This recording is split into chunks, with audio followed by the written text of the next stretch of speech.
artificial intelligence uh, with Ah, a the live stream. yes live stream with live stream for discussion on the topic uh, how to practice self compassion and forgive yourself. Uh, Gotcha.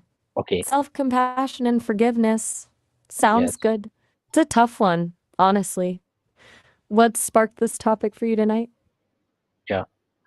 I have some queries for discussion on this topic. Number one is what does self compassion really mean, and how is it different from self pity?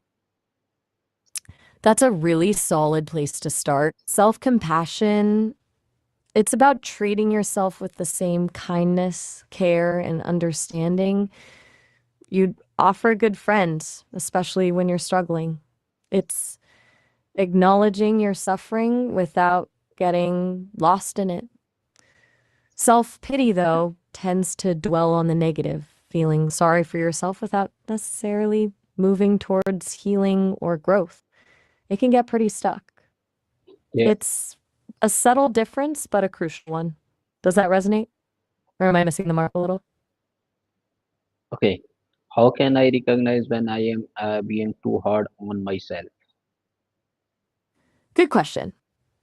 It's easy to fall into that trap. Often it's a feeling in your gut, tightness, a critical inner voice, but practically look for patterns. Are you holding yourself to impossibly high standards? Do you focus more on your mistakes than your accomplishments? Are you using harsh language when you talk to yourself, the kind you'd never use with a friend? Recognizing those patterns is the first step. What are some daily habits that encourage self compassion? Lots of little things can add up. A lot of people find journaling helpful, just writing down your thoughts and feelings without judgment.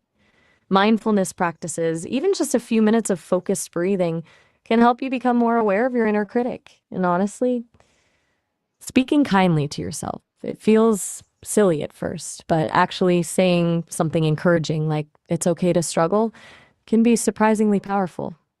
What about you? Do you have any routines already that feel good, even if they're not specifically self compassion focused? Mm, no special. Fair enough. It's not about having some elaborate routine. Maybe just picking one small thing to start with. Like at the end of the day, listing one thing you did well, no matter how small. It's a pretty low lift way to start shifting your mindset. Okay, can self compassion improve relationship with others?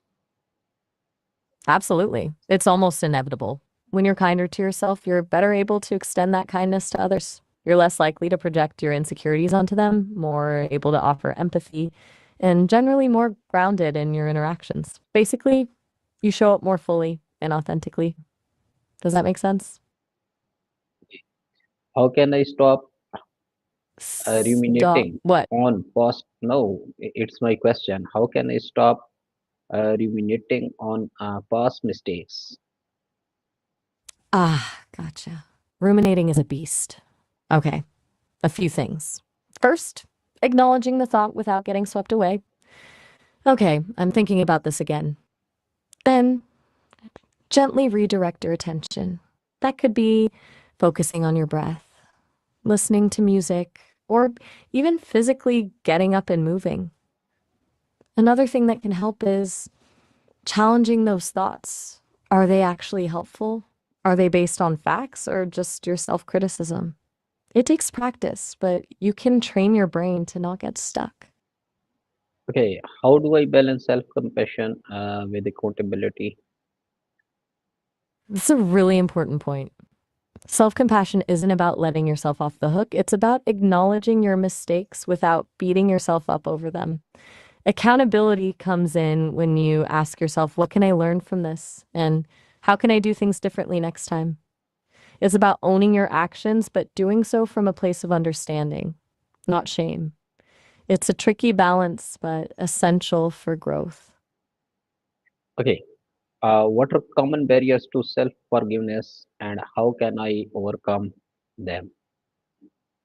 That's a big one. Common barriers are feeling like forgiving yourself minimizes the harm you've caused, believing you deserve to suffer, or having a really rigid sense of right and wrong.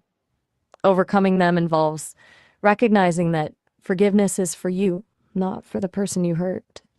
It's about releasing the emotional weight of the past so you can move forward. It also takes actively challenging those beliefs about deserving punishment. It's hard work, and sometimes talking it through with someone can really help. Okay. How Hey can there, everything all right? yes, Just checking in. yes, You seem to trail off there. yes. All How right. how can we Well, we cultivate? covered a lot of. Please What were listen. you going to ask? Please listen my question. How can I cultivate patience and gentleness toward myself?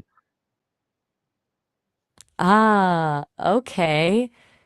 That's a great question. Cultivating patience and gentleness. It's about intentionally slowing down, really noticing when you're starting to get frustrated with yourself, and then actively choosing to respond with kindness. It's like practicing a muscle. The more you do it, the easier it gets. Mindfulness practices are huge for that, helping you observe your thoughts and feelings without judgment, and reminding yourself that everyone makes mistakes. You're human. Small acts of self care can reinforce it too, doing something just because it makes you feel good. No strings attached. Okay. How do I handle guilt without letting it control me? That's a big one. Mm-hmm. Mm. It's about acknowledging the guilt, feeling it, really, but not letting it define you.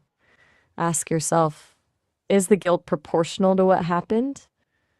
Are you punishing yourself excessively? If you've made amends where necessary and learned from the experience, holding on to the guilt isn't serving anyone. It's okay to feel remorse, but it shouldn't paralyze you.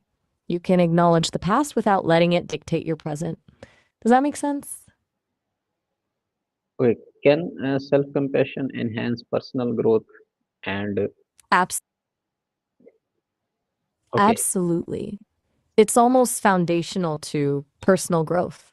When you're constantly beating yourself up, you're less likely to take risks, try new things, or learn mistakes. Self it's a for acknowledging your and self to grow up, fail, having a supportive head instead of a hard critic. how do I deal with how without criticism? It's a really important skill to develop. First step is to sex are a normal part of life. Everyone. Then try to approach the setback with curiosity rather than judgment. Instead of asking what's wrong with me, ask what can I learn from this? Focus on what you can control moving forward and practice self kindness. Treat yourself the way you would treat a friend going through the same thing. It's about seeing it as a temporary bump in the road, not a reflection of your worth. Okay. Is Is that self-compassion is self-compassion a skill that can be learned, or is it innate? That's a really good question. Research suggests it's a bit of both, honestly. Some people might be naturally more in self compassion, but it's absolutely a skill that can be learned and strengthened with practice. Like learning a musical instrument or a new language, it takes effort, repetition, and a willingness to be patient with yourself. It's not always easy, but it's definitely achievable. Okay. What are some practical ways to remind myself daily to be kind to myself? Lots of little things can work. You could set a daily alarm with a reminder like, be kind to yourself today. Write a positive affirmation on your mirror. Keep a gratitude journal, focusing on things you appreciate about yourself.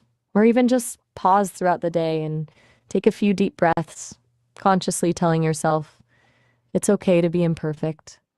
Finding what resonates with you is key. What do you think might stick for you? Okay. Thank you, Maya.